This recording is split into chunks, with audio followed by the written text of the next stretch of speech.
Olá!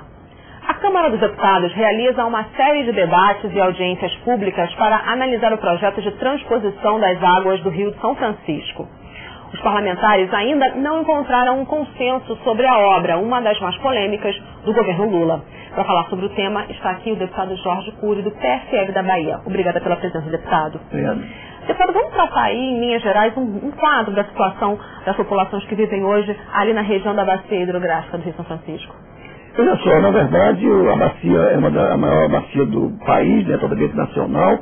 São mais de 14 milhões de brasileiros que vivem ali. Infelizmente, ainda, a despeito de ter esse grande manancial, mas com um dos IDHs, o Índice de Desenvolvimento Humano, mais baixo do Brasil, e que, por isso mesmo, nós temos uma posição crítica com relação ao projeto de transposição. Entendemos que essas águas devem ser utilizadas, no primeiro momento, para provocar um desenvolvimento sustentável daquela região, e daí sim, se ocupar do potencial da bacia e ainda haver um excedente de água, que ela possa efetivamente atender a outras regiões.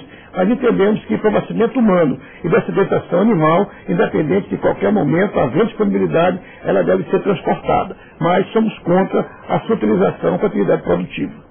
Vamos explicar então o que o projeto prevê? Ele prevê esses dois braços aí, tanto irrigação quanto incentivo a atividades econômicas. Em qual é o tamanho disso? Qual é a distribuição disso no projeto? Veja só, a proposta do projeto tem dois grandes eixos, um eixo norte que vai preferencialmente para o Ceará e para o Rio Grande do Norte, e um eixo leste para Paraíba e para Pernambuco.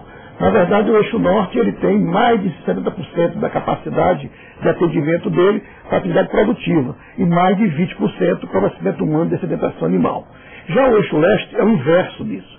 O entendimento nosso do Comitê da Bacia do São Francisco é de que, no momento em que essa água possa ser utilizada na sua maioria para atender abastecimento humano e sedentação animal, não tem por que ter algum tipo de restrição. O eixo leste, que foca a Paraíba e Pernambuco, e visa basicamente aquelas duas regiões polarizadas, por Caruaru em Pernambuco e por Campina Grande na Paraíba, nós entendemos que realmente lá há um déficit hídrico acentuado e não há outra alternativa para atendê-lo. Então nós não temos nenhuma posição contrária a esse eixo, já que ele vai abastecer as populações daquela região. Mas somos totalmente contrários a esse eixo norte, que é exatamente o valor 2/3 do projeto global e que atende preferencialmente o setor produtivo e não ao abastecimento humano e a sedentação animal. Da maneira como está, deputado, o projeto resolve o problema da seca, da fome e da seca para as regiões, para as populações daquela região? De maneira alguma. Até porque existem estudos já apresentados, elaborados pelos próprios órgãos do governo, onde mostram que tem soluções com custos bem menores e com atendimento pontual das populações mais atingidas pelo período das secas. Na verdade, um canal transportando água, ela vai ter um atendimento muito definido, muito linear, o que não é a população. A população é dispersa, a população é pulverizada em todo o semiárido nordestino. Então, por isso é que nós entendemos que o seu objetivo de atendimento ao homem do campo, atendimento à questão de combate à seca, ele não será jamais atingido por esse projeto. O que deveria ser modificado especialmente? Olha, eu entendo que, antes de mais nada, nós temos que ver o todo para depois ver uma parte. O próprio governo federal elaborou, o ano passado, o Plano Nacional de Recursos Hídricos. Nós hoje temos um Plano Nacional de Recursos Hídricos, eu diria que superficialmente nós conhecemos todo o potencial hídrico do nosso país. É o momento agora de fazermos um estudo mais regionalizado e mais em profundidade. Como a região Nordeste é a mais carente, a nossa sugestão é que se comece pela região Nordeste. E aí, então, nós vamos ver, e aí eu não tenho dúvida disso, que o maior manancial da região do Nordeste é efetivamente o São Francisco. Em cima de estudo mais abalizado, mais racional da questão do Nordeste como um todo, aí sim nós poderíamos concluir esse plano regional de recursos hídricos da região Nordeste, concluir como sendo necessário o aproveitamento do São Francisco para fazer a sua interligação com todas as bacias do semiárido nordestino e não apenas do Nordeste setentrional. Aí sim, nós teríamos uma visão do conjunto e poderíamos até atacar esse programa de maneira a atingir primeiramente as regiões realmente mais carentes. Poderia até, quem sabe, começar por essas regiões precedidas pelo projeto de transposição, mas com a visão global do projeto e não com a visão setorial. O edital para as obras já foi lançado. Ainda há tempo para mudanças desse porte, deputado? Eu entendo que sim. O lançamento do edital, inclusive, nos causa espécie, porque não é de conhecimento de todos. Esse projeto está sob júdice. Existem várias liminares contra ele, que foram, de alguma forma, acatadas pelo poder, pela justiça. No entanto, o Supremo chamou a si, por se tratar de um projeto que, no entendimento supremo, é um projeto federativo, que também nós concordamos com isso, e o ministro da Pertence derrubou essas liminares. No entanto, o Procurador-Geral da República entrou com um agravo regimental, exatamente propondo ao ministro da Pertence que ele reconsiderava a posição que ele tomou, ou ele levasse o projeto ao pleno do Supremo, exatamente por ter sido uma posição monocrática daquele ministro. Então, em face dessa questão jurídica, nós entendíamos que não se poderia fazer o lançamento de editais. Quem sabe até o lançamento foi feito, mas por certo, a fase próxima, vamos dizer assim, que seria a do contrato, só poderá ser feito se houver uma definição final do processo que está em andamento na Justiça. Em relação ao que prevê o Programa de Aceleração do Crescimento e o impacto dele nas obras do São Francisco e naquela região ali para o meio ambiente, que análise o senhor faz?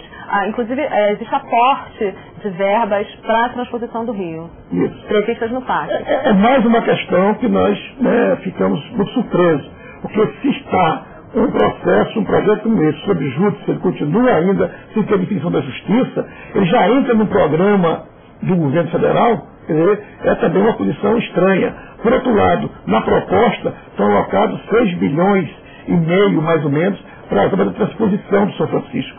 E alocados 1 bilhão e meio para as obras de revitalização do São Francisco e do Parnaíba, dizendo-se que 1 bilhão seria do São Francisco e 500 milhões do Parnaíba. Quer dizer, também é um outro contrassenso. Nós não podemos estar tirando a água do manancial sem estar nos preocupando com a sua revitalização. Então seria importante que, da mesma maneira que se pensasse em qualquer projeto de transposto às águas, que também se estudasse uma forma de alocar recurso idêntico para o projeto de revitalização tão necessário ao São Francisco. Deputado, o senhor trabalha nessa área já há algum tempo, o senhor foi presidente do Comitê da Bacia Hidrográfica do Rio São Francisco, e eu queria que o senhor ajudasse aqui numa discussão a respeito de por que mudou de 97 para cá com aquele marco que foi a aprovação da lei das águas.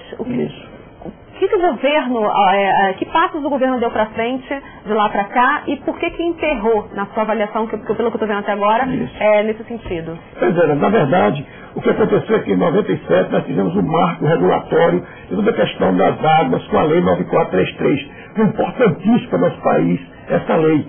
No entanto, o que nós sentimos na prática é que o seu cumprimento não vem ocorrendo. Foi ela que estipulou a criação de agências reguladoras, como a ANA, a Agência Nacional de Águas a nível federal, e as agências para regular as bacias da dominialidade estadual. Foi ela que criou os comitês de bacias hidrográficas como órgão de gestão participativa das bacias, tanto a nível federal como a nível estadual. Foi ela que instituiu a agência dos comitês como instrumento de gestão a nível executivo desses comitês, e foi ela que estabeleceu o plano hidrográfico de bacias para funcionar como espécie de uma carta magna de cada bacia. Esse plano foi elaborado com o apoio da ANA, do governo federal, e foi discutido e votado pelos 60 membros que representam a plenária do Comitê da Bacia de São Francisco.